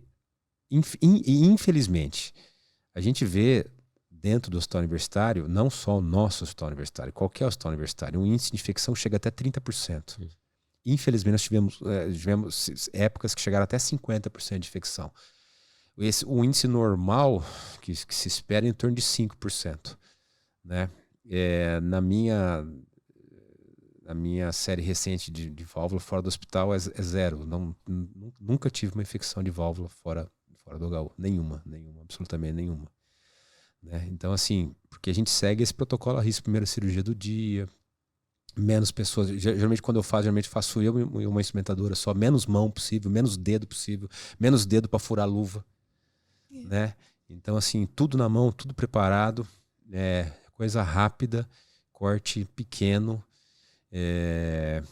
Então, assim, esse é um desafio nosso, tentar diminuir o máximo possível dessas infecções por implante. O hospital está até empenhado, inclusive, em reduzir o número de pessoas que circulam no centro cirúrgico. Porque o hospital escola está aberto ao aluno. Observacional, não tem como, né? É a fisioterapia, é a enfermagem, é o técnico de enfermagem, é o auxiliar de enfermagem. Estudante, residente. Não tem como, né? Então, assim, só o fato de abrir a porta, assim, o ideal é nem abrir a porta da sala, ter tudo dentro da sala. O fato de abrir a porta, aquela movimentação de ar ali, sabe? Aí, a gente sabe, às vezes entra alguém sem máscara, conversando, tal, pronto. Vamos qualquer coisa ali no ar, né? São detalhes, né? Aquela coisa do básico, bem feito, básico, né? Eu vou ouvindo você falar, para mim passa um filme, porque como a gente está muito ali na assistência pós-operatória, vendo todos esses cuidados, está agregando muito a parte de conhecimento para compreender também a prática do cuidado, sabe? E eu tenho certeza que esse episódio vai trazer reflexões multiprofissionais para muitas coisas e também refletir sobre a prática pessoal, né? Sim. Sobre coisas que às vezes a gente acaba banalizando, não sei se essa é a palavra mais correta, exatamente, mas falou bem. A gente precisa, às vezes realmente o básico E falando sobre isso, cirurgia não aceita desaforo. Às vezes você fala assim, uma DVPzinha, vou lá fazer um implantezinho, cirurgia não aceita. Você fala que é uma DVPzinha para você ver, vai demorar, você vai entrar no lugar errado, você não vai prestar atenção no que vai acontecer, a sua mão vai encostar em alguma coisa que você não está esperando. Cirurgia, você não pode banalizar, obviamente, eu estou dizendo no meu universo cirúrgico, né? Em nada, no universo de vocês também não, que seja uma punção de acesso central. Né? Você pode trazer muita complicação para uma criança, uma coisa que você faz sem estar focado naquilo. Né? Então, assim, quando eu vou fazer um procedimento, por exemplo, eu que trabalho com neurocirurgia pediátrica, foco na família, por exemplo, eu tento fazer o máximo possível para fazer uma cirurgia no dia, por mais simples que seja. Eu já vou dormir na noite anterior, minha mulher já sabe que eu tenho que parar um pouco antes para estudar, por mais que eu conheça, vou dar uma estudada de novo no caso, vou ver, vou dormir na noite anterior já pensando, já acordo, às vezes eu acordo saindo, sim, saio pensando, aí de repente chego no hospital, cadê o carro? Eu sei lá onde eu pus o carro. Já aconteceu mais de uma vez. No HU também, você prepara onde que tá, porque eu vim na minha cabeça pensando, fazendo a cirurgia na minha cabeça. E fazendo, vou fazer isso, vou fazer aquilo, vou fazer aquele outro. Onde que tá? Sei lá onde que tá a chave, onde que tá a coisa, onde que ficou o carro depois. Hoje com os aplicativos a gente consegue achar o carro, né? Mas é a seriedade do processo, né? O fato de ser um hospital-escola, a gente não pode banalizar a seriedade do processo do ensino. Podia ser um filho nosso, podia ser... Isso é para tudo, né? Não só ali para cirurgia, mas é que nem você falou, punção, aspiração, curativo. Podia ser um filho nosso. Se fosse um filho nosso, como a gente faria? A gente quer excelência, então a gente tem que proporcionar excelência. Não que eu fosse assim, de outra forma, assim, mas eu passei a pensar muito mais depois que tive minhas filhas. Ah, sim. Muito mais. Até o jeito de entrar na UTI. Antes eu entrava na UTI e falava assim, mas o que tem aquele menininho ali? O que será que deu naquela menininha? Hoje eu vou lá, faço o que eu tenho que fazer. Você bate o olho assim e fala, se tiver uma menina parecida com a sua filha, fala, nossa. Mesmo nome, então, mesma idade. O que eu tô fazendo aqui? Não, vai, faço o que eu tenho que fazer, não olho pro lado e saio. Não é fácil, né? Você comentou sobre, eu acho, é algo que eu me identifico também, que é essa questão de nunca parar de estudar, porque a gente não é pleno em nada, então a gente sempre tem algo para aprender, e hoje com as publicações, a ciência caminhando tão rápido, se a gente parar, a gente vai ficar para trás. E eu sei que você também publicou artigos, né, e isso... No meio médico, a gente sabe que é exceção. De modo geral, o médico não tem muito essa preocupação da produção científica, de escrever. Então, até por um motivo pessoal, eu queria te perguntar como que é conseguir conciliar tantas coisas. A função de clínico, a função de cirurgião, a função de professor, de pesquisador e até de cantor. Né? De pai. Nossa, rapaz, é difícil, hein? A de cantor tá ficando... Eu sempre gostei de cantar, de tocar. Inclusive, eu gravei, já depois eu vou passar para vocês. Eu gravei um CD, um EP, na verdade, jura? né? Eu até tava tudo pronto para eu publicar no Spotify, só que tá pronto. É só fazer uma coisa de capa e publicar lá, só que foi tanto trabalho que... Então, assim, essa parte do cantor eu tô meio... eu tô cantando as musiquinhas de criança lá, o Caicai Balão, atualmente, né? Mas, assim, a academia, né? A faculdade, o ensino, a coisa sempre teve... Eu sempre gostei de ensinar. Disse para vocês no começo da conversa lá que no primeiro ano de faculdade, no final do ano, eu já fui monitor de neuroanatomia para... enfermagem, biomedicina e tal. No terceiro ano eu era monitor de anatomia para o primeiro ano. No quarto ano eu fazia semiologia para o segundo ano. No sexto ano eu fazia semiologia, dava aula de neurologia para o quarto ano. Esse negócio de ensinar a gente aprende, né? Para ensinar você tem que estudar, né? E assim, o básico é sempre importantíssimo, né? A neuroanatomia, a semiologia, é sempre... e não tem como. O estudo, por mais que você estude, você vai saber, mas você vai esquecer alguma coisa lá de trás. E tem coisa nova vindo, né? Então, assim, é realmente difícil. A presença constante, por exemplo, da presença dos residentes é um negócio que refresca a gente, né? Que atualiza. Então, eu gosto de ser parceiro dos residentes, das residentes, de estar ali como um amigo mais velho ali, né? E ao mesmo tempo, quando precisa ter o foco no ensino, o foco no trabalho, chamar a atenção para o foco no trabalho, para não gerar um conflito de gerações também, para não falar quando na minha época era assim, na minha época é porque as gerações mudam, né? Então a gente tem que entender a diferença das gerações e evitar esse conflito de gerações, tentar entender o que está acontecendo.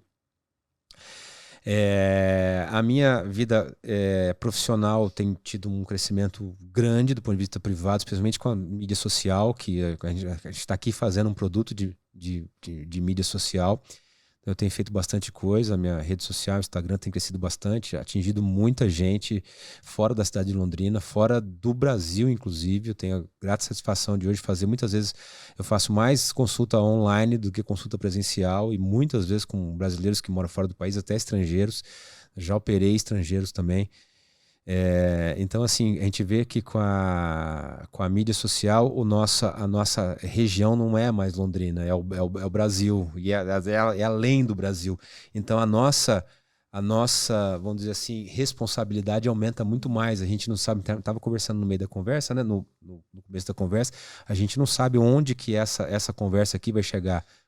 Compartilha, curte, compartilha, onde que vai parar isso aqui? O alcance. Do outro lado do mundo. Sim. Né? Então nós temos muita responsabilidade do que nós estamos fazendo aqui. E viver essa vida hoje, a gente chega em casa, aí tem minhas filhas, tem mulher, tem as coisas, você quer dar banho na criança, você quer brincar, você quer... Aí ao mesmo tempo tem que resolver coisa de paciente, pensar na cirurgia de amanhã. Rapaz, tá difícil viver 2023, viu? Já foi mais fácil viver, né? Mas tá legal, tá legal. Acho que já foi pior, né?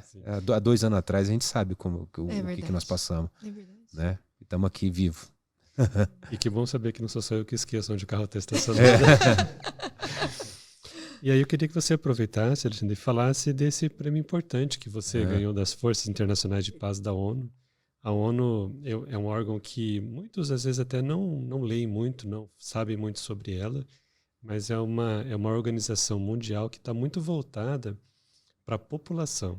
Ela não foca muito no indivíduo, mas para ela as atitudes que conseguem atingir uma população muito grande, né? Os benefícios conseguem atingir várias pessoas. Isso tudo é por causa da rede social, como eu falei agora há pouco, né? A gente não faz ideia o que a gente faz, onde que está atingindo. Então, eu tenho costume de responder bastante caixinha de perguntas, as famílias mandam lá perguntas, mandam às vezes foto de exame e eu vou respondo, às vezes manda no direct mesmo, quase sempre, é difícil, às vezes se perde a mensagem lá, mas infelizmente, aí poxa, mas você vai, isso aqui é uma consulta, você vai fazer uma coisa, mas eu olho o exame, poxa vida, de repente eu falo que não tem nada, é uma família que vai para chegar no especialista, ou chega no especialista que não tem a experiência que eu tenho.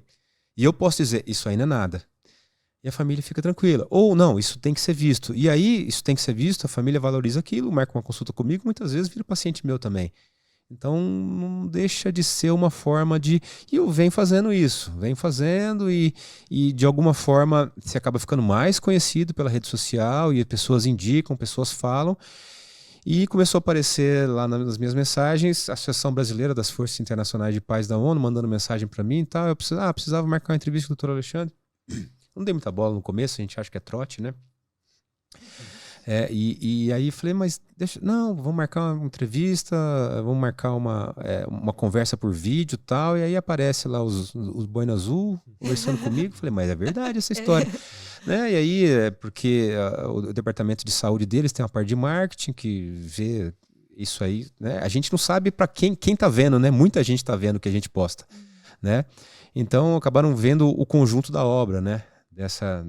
E me ofereceram, isso aí se enquadra dentro do que a gente chama de, entre aspas, de embaixador da paz, né? Então você tem direito a ser agraciado com isso aqui. Te interessa? Eu falei, interessa, como que funciona? Não, tem que vir para São Paulo e tal.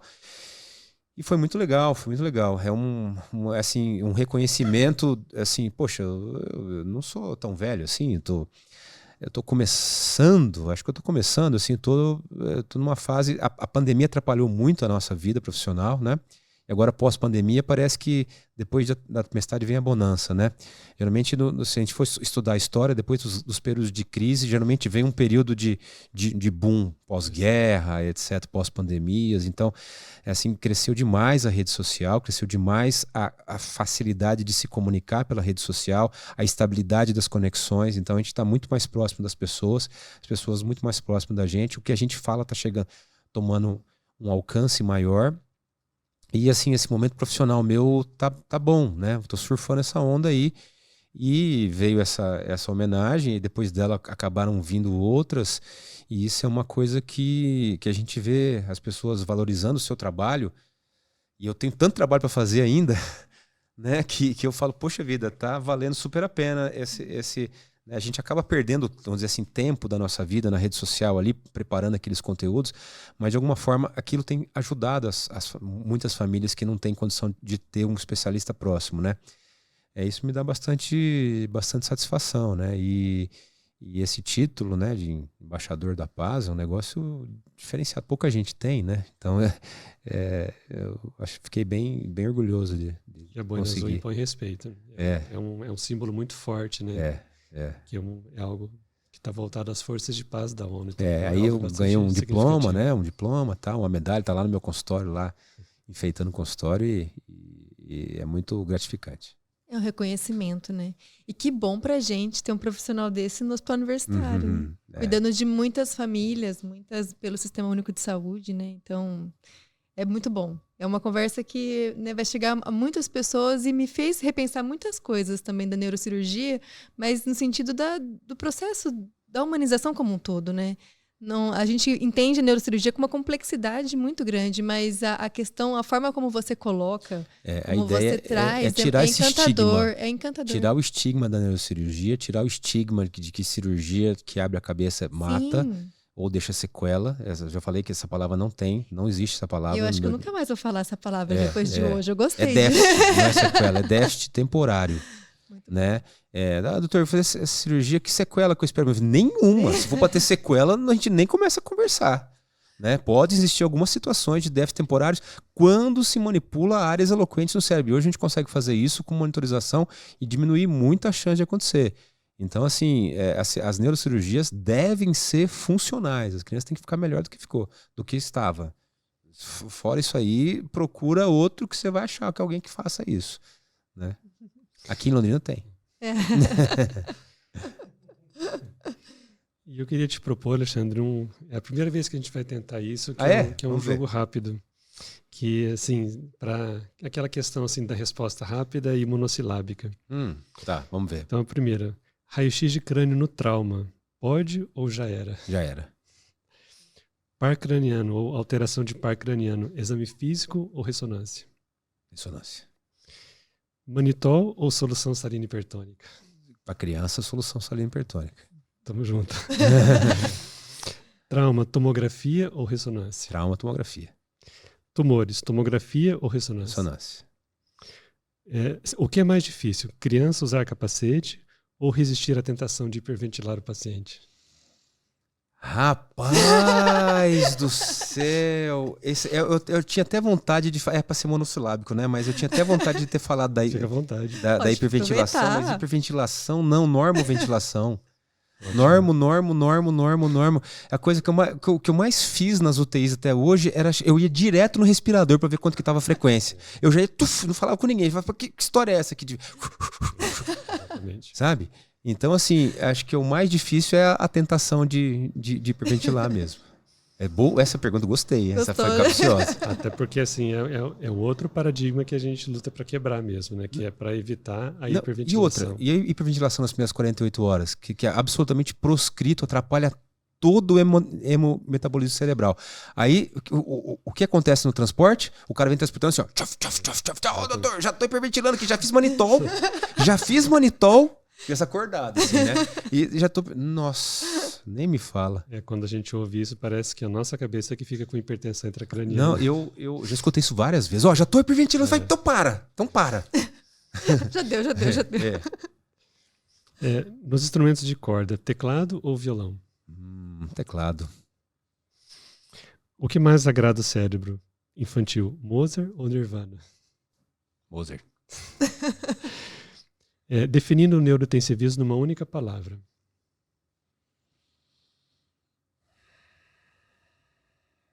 Dedicação, talvez, porque é difícil e tem que, se não dedicar, você tem que parar o que você está fazendo. As poucas, assim, quando eu era residente, muitas vezes eu não tinha, fazia tudo o que ia fazer e ia cuidar do paciente que não tinha vaga na UTI, que estava lá naquela leito do pronto-socorro. Eu sentava na frente do paciente, ficava ali e tal, e medindo, e marcando, e vendo débito urinário. Eu adorava fazer isso aí. Né? E assim, é isso. Você tem que sentar na frente do paciente, olhar, ter o máximo de monitorização possível e que você tira, você sai. Mas assim, é desde tudo, desde o CO2 normo até o HB para cima de 10, a nutrição em 72 horas, né? O hemometabolismo mais redondinho possível, né? A PIC normal, a PAM ok, a PPC ok, com a PIC normal, mas é dedicação, acho que não tem outro. Agora sou eu que abro um parênteses, porque tudo que envolve intensivismo, essa palavra é muito forte, dedicação. Tanto é que, assim, eu passei, vários residentes passaram comigo, assim como eu fui residente da doutora Luísa, eu tive vários residentes depois que passaram comigo E aqueles que eu mais quis manter próximo, e até hoje faço de tudo para manter próximo, e aqueles que chegavam com sangue nos olhos na UTI. Então, que realmente vê e que vai se dedicar, não só ao procedimento, mas é todo o processo ali de terapia intensiva. E, por fim, definindo o Dr. Alexandre Canheu numa única palavra. Uma criança. Adorei! Adorei essa. Muito bom. Eu vejo esse episódio... Nossa, é um serviço à saúde pública, mais do que para profissionais. Eu nem vi o tempo passar, acho que é algo que realmente, nem sei, né? Mas foi muito bom, passou, mas a conversa foi muito boa. Aprendi muito enquanto profissional, aprendi muito enquanto mãe. E, enfim, ser humano nos faz refletir muito em várias práticas, né? Profissionais também. Então, com certeza, acho que eu só tenho a agradecer, eu e o Arnildo, né? Ter aceitado, a gente sabe que a agenda é muito corrida, né? Muita coisa. Estar aqui é um momento de dedicação para nós, né? Para o público que vai nos ouvir. Então, a gente quer expressar nossa gratidão mesmo por ter tido esse tempo com a gente. Foi muito legal. Foi muito legal. Na verdade, eu estava ansioso por essa conversa. Só esqueci de trazer o vinho que eu tinha prometido. Na próxima vez eu trago. Onde as pessoas te encontram? Porque, gente, a rede social dele tem muito conteúdo bom. Não, é dr.alexandre Canheu, né? Dr. dr.alexandre Canheu no Instagram. Tudo que eu publico vai para o Facebook, mas é bom dizer assim, eu não consigo mais entender o Facebook. Não me mandem mensagem no Facebook, que eu não consigo entender como é que responde aquilo mais. Manda pelo Instagram, que eu acabo respondendo todo mundo com tempo, com paciência. E tem bastante informação interessante para mães. Não precisa ter problema neurológico ou coisa parecida. Eu falo sobre neurodesenvolvimento, desenvolvimento saudável de uma forma geral, né? Algumas curiosidades. E eu tento fazer uma rede social, uma mídia... óbvio que eu mostro meu trabalho, detalhes e tal, mas assim, que possa ser acessível a todo mundo. Tem YouTube também, né? Podcast? Tem YouTube, podcast. Eu tenho feito algumas coisas específicas dentro alguns assuntos específicos dentro da neurocirurgia, para eu falar com mais calma e tranquilidade, como a gente falou aqui. Eu gosto de postar no Instagram coisas rápidas, né? Porque fica chato, fica coisa demorada no Instagram. Então, no máximo, 1 minuto e meio, 2 minutos. Mas quando a gente precisa falar de mais coisa, aí eu levo lá pro... Então, tem lá sobre crâniostenose, sobre a aceitação diagnóstica, que é uma situação psicológica importante, né? Tem outro podcast sobre deformidade postural, que é extremamente comum em bebês, né? Tem sobre paralisia cerebral também. E tem mais alguns assuntos que estão vindo aí. Da minha parte, Alexandre, eu sou suspeito de falar, né? Porque eu sempre valorizei muito o neurointensivismo na minha realidade de trabalho. Gosto dos temas que envolvem neurologia, neurocirurgia. E essa parceria que deve estar prestes a completar uns 10 anos que você entrou para o HU. Sim, já fez 10 anos. Já fez 10. Uhum. Que foi, para nós, foi muito significativo. Então, não só no trauma, nos tumores, nas hidrocefalias e outras malformações congênitas. E eu acho que o mais importante é desmistificar realmente até a figura do neurocirurgião em si. Sim. A gente sabe que assim, as redes sociais elas gostam de satirizar muitas coisas, né? O próprio intensivista pediátrico é um dos mais satirizados. Então tem alguns que, por exemplo, até colocam o neurocirurgião vindo flutuando com aquela hora de luz em cima dele. O Deus, né? O chefe de Deus. Mas eu não ligo, não. Mas você não, está mostrando aqui um ser humano que está preocupado não só com o ato cirúrgico em si, com a terapia intensiva, mas com o reconhecimento da importância da família nesse processo.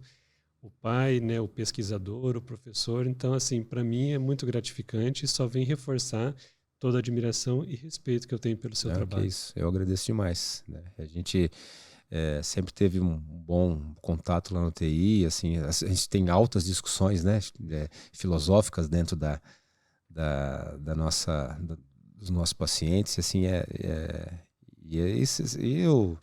todo mundo sabe que o Dr. Arnildo é uma sumidade do ponto de vista de intensivismo pediátrico, e qualquer dúvida geral é com ele mesmo. A Mariana sempre está tirando as dúvidas. Está sempre tirando dúvida com ele. Peraí que eu vou perguntar para o Dr. Arnildo. E ele responde rapidamente. Então, tem tudo para a gente continuar da melhor forma possível. Espero que vamos dizer assim, esses problemas técnicos do HU, como qualquer serviço público tem, consigam se resolver para a gente conseguir cada vez mais aumentando a nossa chance de operar mais e mais é resolver os problemas que aparecem pra gente cada vez mais complexos, né? Que o nosso lá é porteira, né? Com certeza. É. Muito obrigado. Obrigado. Muito obrigada, viu? Obrigado.